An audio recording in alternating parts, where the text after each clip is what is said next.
Hello नमस्कार, I am Karan Chaudhary, advocate, High Court of Delhi. 10 अक्टूबर की जजमेंट आई है एलपीए, जो कि दिल्ली हाई कोर्ट द्वारा आई है, और जिसमें 7 सीपीसी के मैटर्स जो हैं उनको एडजुडिकेट किया गया है। इसके बारे में मैं थोड़ा सा विस्तार में बताऊंगा और कोशिश करूंगा कि आसान शब्दों में आप लोगों को चीज़ें समझा पाऊँ। टीचर कम्युनिटी में काफ़ी सारे क्वेरीज हैं, क्वेश्चंस हैं, डाउट्स हैं, जिनको मैं अपनी इस वीडियो के द्वारा मैं एड्रेस करना चाहूँगा। और अगर आप भी एक टीचर हैं या फिर इसके बारे में जानना चाहते हैं तो ये वीडियो बहुत इम्पोर्टेंट है, मेरी बात आखिरी तक सुनना। हम शुरुआत करते हैं नवंबर 2023 से। नवंबर 2023 में अंजलि वैद की जजमेंट आई थी, जो जस्टिस सीडी सिंह द्वारा डिलीवर करी गई थी। अब इस जजमेंट में दिक्कत क्या थी, जिसकी वजह से इसको चैलेंज किया था आगे टीचर्स द्वारा। इसमें कमेटी के बारे में बात करी गई थी कि ये कहा गया था कि टीचर्स को 7 सीपीसी के एरियर्स मिलने चाहिए और they deserve their salary as per 7 CPC rules. But इसमें एक कमेटी के गठन की बात करी गई थी कि सारी टीचर्स जिन जिनका जो जो क्लेम बनता है वो एक कमेटी फॉर्म करी जाएगी वेरियस लेवल्स पे, और टीचर्स अपने क्लेम्स उस कमेटी में सबमिट करेंगे। अच्छा, इसमें क्या चीज़ है कि लॉ ये कहता है कि there has to be uniformity while exercising judicial discretion, कि जब कोर्ट कोई फैसला लेता है तो उसको प्रेसिडेंट्स को ध्यान में रखना चाहिए, और जो जुडिशियल प्रैक्टिस चलते आ रही है उसी को मद्देनजर रखते हुए आगे जजमेंट पास करनी है। तो पहले क्या हुआ था, पहले भी कोर्ट ने हमेशा टीचर्स के हक की बात करी है और ये कहा है कि उनको 6 सीपीसी या 7 सीपीसी के जो अरियर्स हैं वो मिलने चाहिए, और जो सैलरी है वो in accordance with 7 CPC rules उनको मिलनी चाहिए। I am talking about teachers of private unaided schools. लेकिन CD Singh, justice CD Singh की जो जजमेंट थी उसमें बात करी गई है कि कमिटीज फॉर्म करी जाएंगी। तो ये तो जुडिशियल प्रैक्टिस जब तक चलते आ रही है, wherein courts have had that schools have to pay the arrears, schools have to pay the salary to private unaided teachers as per the 7 CPC rules. ये चीज तो फर्क हो गई। अब ये कोई नई बात आ गई, जो हम यूनिफॉर्मिटी ऑफ जुडिशियल डिस्क्रिशन की बात करते हैं वो कहाँ गई, क्योंकि अब ये कोई नया आइडिया है। इसमें कहा गया है कि आप एक कमेटी बनाई जाएगी और एक कमेटी द्वारा ये चीजें सॉल्व करी जाएंगी। तो ये थोड़ा हटके थोड़ा सा डिसीजन था जिसको चैलेंज किया गया था दिल्ली हाई कोर्ट में थ्रू लेटर पेकिंग अपील। 10 अक्टूबर को उसकी जजमेंट आई है। जस्टिस सुब्रमण्यम प्रसाद द्वारा हेडेड डिवीजन बेंच ने ये जजमेंट रेंडर करी है। मैं कुछ रेलेवेंट पोर्शन पढ़ना चाहूँगा उस जजमेंट का। अगर हम कुछ आखिरी के पैराग्राफ्स देखेंगे, पैरा 18 कहता है, in the view of the above this court is not in a position to sustain that the portion of the order of the learned single judge wherein he has formed the committees at the zonal and the central level to decide the issue of the teachers and the school। कि मतलब कि सहमति नहीं है division bench की learned single जज के order के साथ, जहाँ पे वो कहते हैं कि जोनल और सेंट्रल लेवल पे कमिटीज बननी चाहिए। तो उस चीज़ को खंडित किया है डिवीजन बेंच ने। आगे पैरा 19 में कहते हैं there is also force in the contention raised by the schools. अब यहाँ पे स्कूल्स के हक की बात करी जा रही है कि that several contentions of the schools like eligibility of teachers for claiming benefits as per the recommendations of 6th and 7th CPC, their mode of appointment, the issue regarding rights of the schools, etc. etc. इस चीज को भी विस्तार से address नहीं किया है learning single जज ने। तो इसलिए भी ये जजमेंट जो है अंजलि वैद वाली, इसको सेटिस्फाइड करते हैं। अगला पैराग्राफ बहुत इंपॉर्टेंट है, जो पैरा 20 है, वो ये कहता है in the view of the above this court is inclined to set aside the impugned judgment and remand the matter back to the roster bench for fresh considerations। मैं इसको अच्छे से समझाऊंगा भी, ये जो fresh consideration वर्ड है इसको भी मैं समझाऊंगा।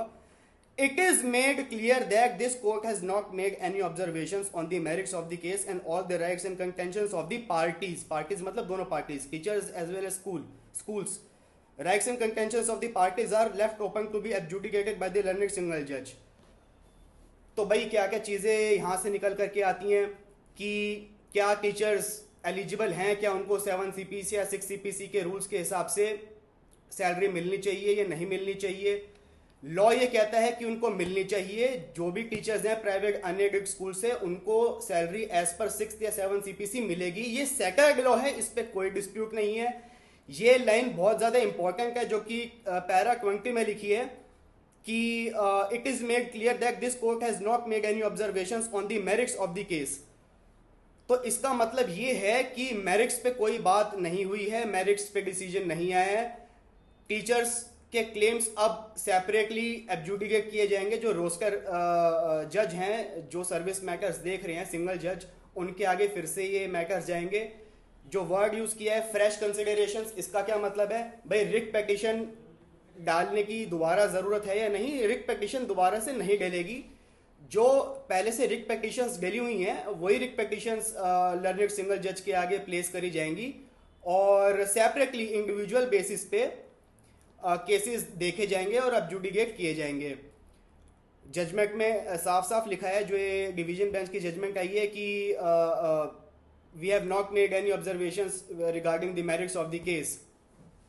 तो मेरिट पे कोई बात नहीं हुई है। तो अब जो भी क्लेम्स हैं टीचर्स के, वो इंडिविजुअल और सेपरेट बेसिस पे अब वो डील किए जाएंगे सिंगल जज द्वारा। टीचर्स के दिमाग में ये एक क्वेरी है, वो एक सवाल मुझसे फ्रीक्वेंटली पूछ रहे हैं। मेरे 1-2 दिन से बहुत ज़्यादा कॉल्स आ रही हैं, मैसेजेस आ रहे हैं कि क्या ये स्कूल के फेवर में है, क्या ये टीचर्स के फेवर में है? ये किसी के फेवर में नहीं है, ना ये स्कूल के फेवर में है, ना ये टीचर्स के फेवर में है, क्योंकि रिलीफ किसी को नहीं मिल रही है। सिंपल बात ये है कि वो जो एरोनियस जजमेंट थी उसको सेट असाइड किया गया है। जहाँ पे थोड़ा सा हट करके लर्नेड सिंगल जज ने डिसीजन दिया था कि कमिटीज फॉर्म की जाएं, ये जुडिशियल प्रैक्टिस नहीं रही है। पहले हमेशा कोर्ट्स ने रिलीफ दिया और स्कूल्स को डायरेक्ट किया कि आप टीचर्स को जो भी उनका लॉफुल एरियर्स बनता है वो दो। ये कमेटी वाली बात पहले कभी नहीं करी गई थी। तो बस इस चीज को सेट असाइड किया है डिवीजन बेंच ने। इस वजह से ये जो जजमेंट है लर्नेड सिंगल जज की, अंजलि वैद की जो जजमेंट है, इसको सेट असाइड किया है। ना तो इससे टीचर्स को कोई रिलीफ मिला है और ना तो इससे स्कूल्स को कोई रिलीफ मिला है। स्कूल्स ने तो खैर कोई रिलीफ मांगा ही नहीं था, उन्होंने अलग से अपोज किया था इसको कि हमारे अपने राइट्स एंड कंटेंशंस हैं। तो ना तो टीचर्स के राइट्स एंड कंटेंशंस इस डिवीजन बेंच की जजमेंट द्वारा एड्रेस किए गए हैं, ना स्कूल की कंटेंशंस को यहाँ पे एड्रेस किया गया है। दोनों पार्टी में से किसी के भी जो रिलीफ सॉर्ट थे उन पे कोई इस पे डिसीजन नहीं है। सिंपल जो लर्नेड सिंगल जज की जजमेंट थी उसको सेटिस्फाइड किया है। क्यों किया है? क्योंकि उसका जो एरोनियस पार्ट था कि कमिटीज सेटअप करी जाएं, उस चीज को मद्देनजर रखते हुए ये जजमेंट खारिज करी गई है। अब फ्रेश कंसिडरेशंस होंगी। जो रिट पिटीशंस पहले से डल रखी थी उनको दोबारा से टेकअप किया जाएगा लर्नेड सिंगल जज द्वारा। और अगर काफ़ी सारी टीचर्स के दिमाग में ये एक क्वेरी है, ये डाउट है कि क्या हमें 7 CPC एरियर्स मिलेंगे या नहीं मिलेंगे, जी बिल्कुल मिलेंगे, 101% मिलेंगे, क्योंकि लॉ आपके साथ है, लॉ सेटल्ड है।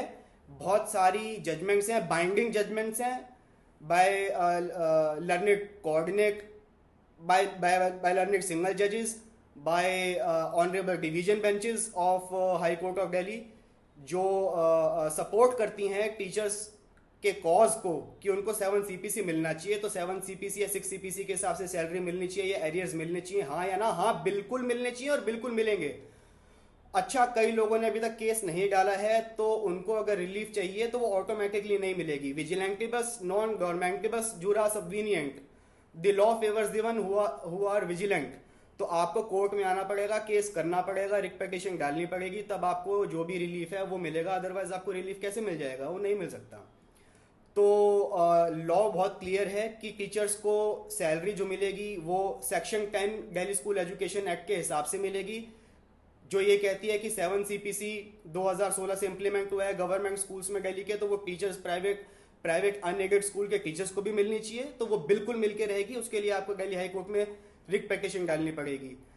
जो टीचर्स इस रिट पिटीशन का पार्ट नहीं थे, जो ये अंजलि वैद वाला मैटर था, जो टीचर्स इसमें पिटिशनर्स नहीं थे, वो अफेक्टेड पार्टी नहीं है इस जजमेंट द्वारा, उनको इससे कोई लेना देना नहीं है। और वो अपना क्लेम अलग से डालें, अलग से रिट पिटीशन फाइल करें दिल्ली हाई कोर्ट में, और जो भी पहले के प्रेसिडेंट्स थे उनको वो कोर्ट करें। और ये दोबारा से रिट पिटीशन डलेगी या नहीं डलेगी? नहीं, दोबारा से रिट पिटीशन नहीं डलेगी। जिन पिटिशनर्स ने अंजलि वैद के जो बैच मैटर्स था, जिन पिटिशनर्स ने अपनी पिटीशन डाल रखी थी वहां पे, अपना क्लेम डाल रखा था, उनको फ्रेशली दोबारा से कुछ चीज़ें फाइल करने की ज़रूरत नहीं है। उनकी ऑलरेडी पिटिशंस फाइल्ड हो चुकी हैं, वही प्लेस की जाएंगी लर्निंग सिंगल जज द्वारा। तो इसमें दोबारा से नए तरीके से कुछ चीज़ें फाइल करने की ज़रूरत नहीं है। जिन टीचर्स ने अभी तक अपना क्लेम फाइल नहीं किया है वो अपना क्लेम फाइल कर दे थ्रू अ रिट पिटीशन। और जिन टीचर्स ने रिट पिटीशन अलग से फाइल की है, जो ये अंजलि वैद का जो बैच मैटर था, जो टीचर्स उसमें पिटिशनर्स नहीं थे, जो कि बाद में जा करके जिन्होंने रिट पिटीशन डाली और बाद में जा करके वो अपना क्लेम मांगने दिल्ली हाई कोर्ट में आए हैं, they are not an affected party, क्योंकि वो इस बैच मैटर का हिस्सा नहीं थे, तो उनको इस जजमेंट से कोई लेना देना नहीं है। मैं उन टीचर्स को बताना चाहूँगा कि आपका क्लेम जो है वो बिल्कुल लीगल है और लेजिट है, और आपको 7 CPC के हिसाब से पैसे मिलने चाहिए, क्योंकि लॉ भी यही कहता है, लॉ सेटल्ड है इसमें। और अगर आपको कोई क्वेरी हो, आप डिटेल में मेरे से कुछ चीज़ पूछना चाहते हो, if you want any suggestions at length, you can always approach me. आप मुझे मैसेज कर सकते हैं, मुझे ईमेल कर सकते हैं karan.delhihighcourt@gmail.com पे, और मैं आपके क्वेरीज एड्रेस करने की पूरी कोशिश करूँगा। Thank you so much.